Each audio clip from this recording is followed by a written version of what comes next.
did you choose him? Was he chosen for you by the court? Hindi. Ako ang pumili sa kanya. In-endorse ko siya kay President Duterte.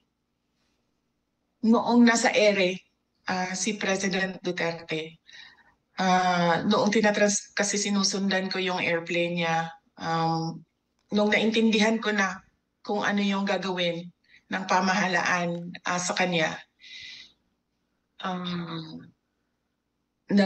gumawa na ako ng paraan na meron sasalo sa kanya na abogado dito sa The Hague.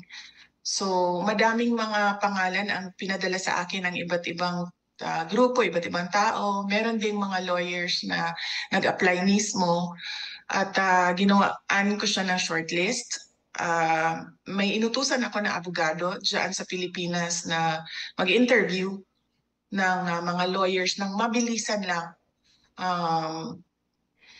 Tapos si Nick Kaufman ang nasa top 3 ng listahan na yon. And base sa briefer na binigay sa akin ng abogado, base sa interview na ginawa niya sa mga abogado at sa kanyang, naman tawag niyan, vetting, no?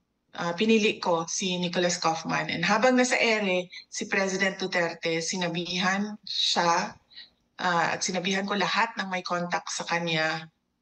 Even ako, kasi nakausap ko siya sa telepono, sabihin niya, pagdating niya dito, na si Nicholas Kaufman yung kanyang abogado.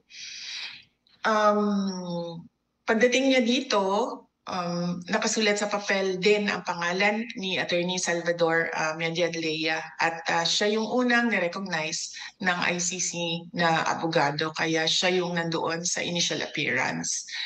Pero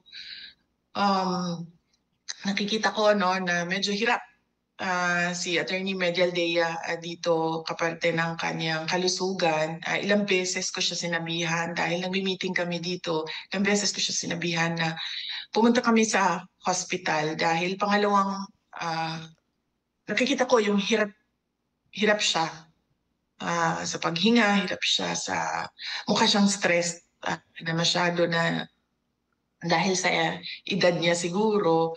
Sinabihan ko siya magpa-hospital kami pero umaayaw siya dahil nga tumutulong siya kay dating Pangulong Duterte. At yun na nga, inabutan na siya ng pangalawang collapse niya doon sa detention center at ngayon ay hindi na siya pinapalabas ng doktor sa hospital.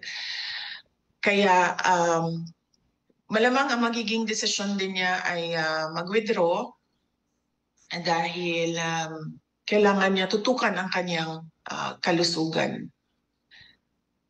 So, yes, ako ang pumili, ako ang nagsabi kay President Duterte, kay Nicholas Kaufman. Kung palpak man si Nicholas Kaufman, ako po ang mananagot sa taong bayan.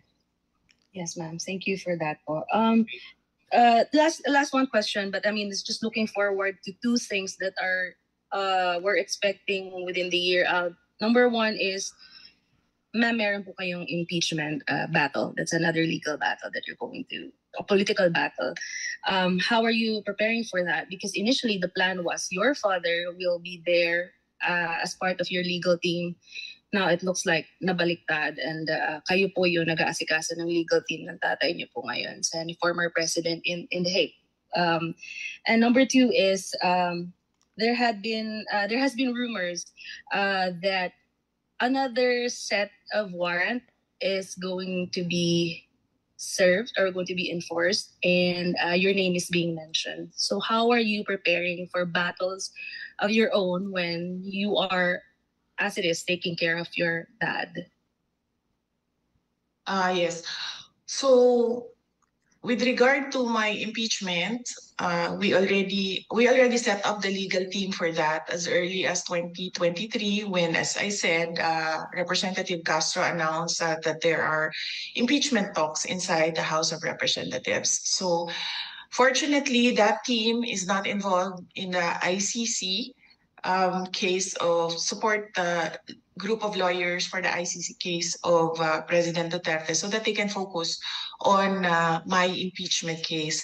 As we speak, they are preparing witnesses and they are preparing answers to the articles of impeachment, and they will work on that and they will deal with that impeachment case for me.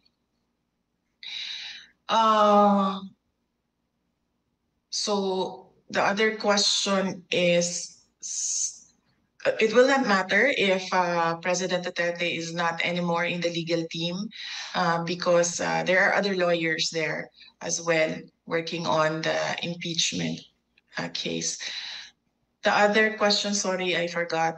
I missed. Yeah, meron po kasing rumors, ma'am, na may another set of arrest warrant na i-enforce po sa Philippines and napapangalanan po kayo doon. So how are you taking that po? Okay. Well, depende. Kung lumabas yung warrant na nandito ako sa The Hague, I will surely talk to another lawyer